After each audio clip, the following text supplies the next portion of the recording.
দুর্ঘটনায় মৃত্যু লাভপুরের তৃণমূল নেতার পরিবারের পাশে থাকার আশ্বাস লাভপুরের বিধায়ক অভিজিৎ সিনহার।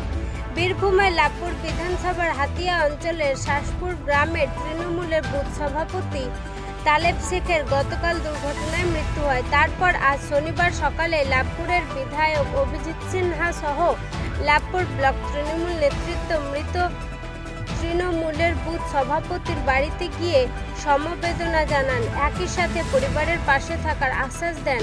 লাভপুরের বিধায়ক এবং ধর্মীয় কাজ শেষ করার পর মৃত বুথ সভাপতি তালেব শেখের স্মৃতির উদ্দেশ্যে লোকসভার আয়োজন করা হবে বলে জানান বিধায়ক।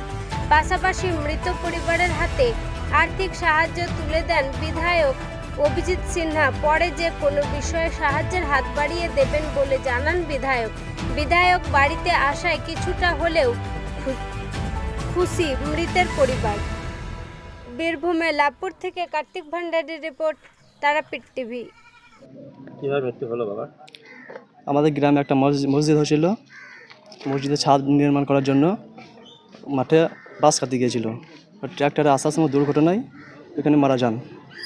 আজ এমএলএ সাহেব এসেছিলেন আমাদের পরিবারের পাশে থাকার জন্য, আমাদের সম্বোধনা জানাইছে। আর আমার আব্বা আমাদের গ্রামের বুথ সভাপতি ছিল। পার্টির সমস্ত লোকই এসেছিল। পার্টির সমস্ত লোকই এসেছিল, পরিবারের পাশে থাকা আশ্বাস দিয়েছে। আমরা এতেই অনেক খুশি যে এমএলএ সাহেব আমাদের এসে আমাদের আগামীকালও পাশে থাকার আশ্বাস দিয়েছে। আমরা এতেই সন্তুষ্ট। সঙ্গে একটা শোক সভার আয়োজন করা হয়েছে। হ্যাঁ, সঙ্গে একটা শোক সভার আয়োজন করা হয়েছে। ঠিক আছে, তোর নাম? আমার নাম মোহাম্মদ আজাহরউদ্দিন। ছেলে? আর এটা আমার ভাই রাজা ইমরান শেখ। ঠিক আছে দাদা, হাতিয়া অঞ্চলের শাসপুর গ্রামের বুথ সভাপতি তালেব শেখ গতকাল একটি দুর্ঘটনায় মারা গেছেন। গতকাল আমি কলকাতা বিধানসভা স্ট্যান্ডিং কমিটির মিটিং থাকার জন্য আসতে পারিনি, কিন্তু আমাদের যারা আমাদের ব্লক নেতৃত্ব মান্নান সাহেব, তরুণবাবু, শোভনবাবু, আমাদের অঞ্চল সভাপতি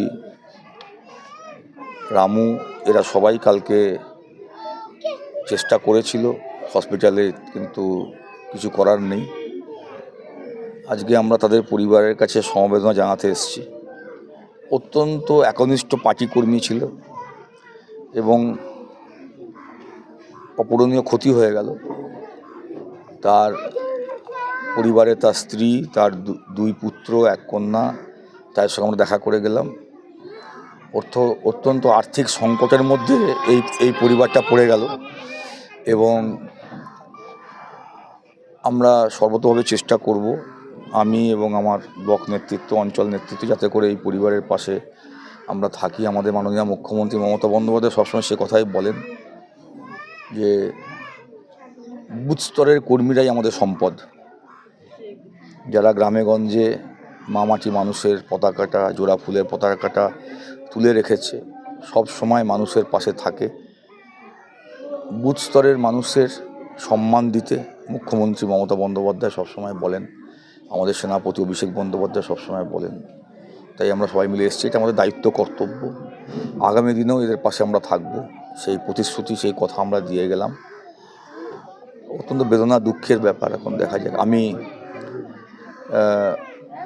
অঞ্চল সভাপতি রামু এবং আমাদের ব্লক নেতৃত্ব মান্নান সাহেব, আমাদের শ্রী তরুণ চক্র শোভন চৌধুরীকে বলবো দ্রুত এনাদের এই পারিবারিক যে ধর্মীয় ক্রিয়াকলাপ আছে সেগুলো মিটে গেলে এই গ্রামে একটি শোক সভা করার জন্যে, তার স্মৃতির প্রতি আমাদের সম্মান জানানোর জন্যে, এবং আমরা সেই শোক সভাতে সবাই মিলে আসব। এই প্রস্তাব আমি আমাদের এই গ্রামের সকল নেতৃত্ব, অঞ্চল নেতৃত্ব এবং ব্লক নেতৃত্বের কাছে আমি অনুরোধ করলাম, এদের পরিবারের সঙ্গে কথা বলে দ্রুত যাতে একটা শোক সভা করা যায়, তবেই প্রকৃতভাবে দলের পক্ষ থেকে তাকে সম্মান জানানো হবে। সকলে ভালো থাকবেন। ঠিক আছে।